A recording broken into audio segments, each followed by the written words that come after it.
অদৃশ্য সুতো ও অহংকারী ঘুড়ি। এক বিকেলে নীল আকাশে মেলা বসেছিল রঙিন সব ঘুড়িদের।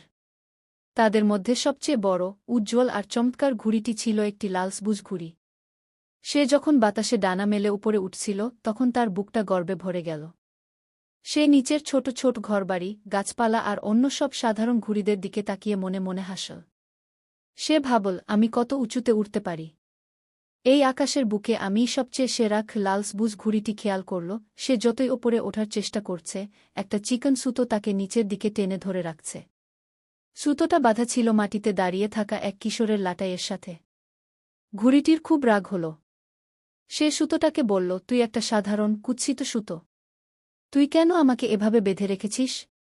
তোর জন্যই আমি আরও উপরে ওই মেঘের দেশে চলে যেতে পারছি না। তুই আমার স্বাধীনতার পথে মস্ত বড় বাধা। সুতোটি শান্ত গলায় উত্তর দিল, তুমি ভুল ভাবছ বন্ধু। আমি তোমাকে বেঁধে রাখিনি, বরং তোমাকে এই ঝোড়ো বাতাসে ধরে রেখেছি যাতে তুমি শান্তিতে উড়তে পারো। কিন্তু অহংকারী ঘুড়ি সেই কথা শুনল না। সে ছটফট করতে লাগল এবং জোরে বাতাসের একটা ধাক্কা আসতেই নিজের পুরো শক্তি দিয়ে টান মারল। টান লেগে সুতোটি মাঝখান থেকে টুক করে ছিঁড়ে গেল। মুক্ত হয়ে ঘুড়িটি আনন্দে চিৎকার করে উঠল, অবশেষে আমি স্বাধীন। এবার আমি আকাশের শেষ সীমানায় পৌঁছে যাব। কিন্তু তার সেই আনন্দ মাত্র কয়েক সেকেন্ড স্থায়ী হল।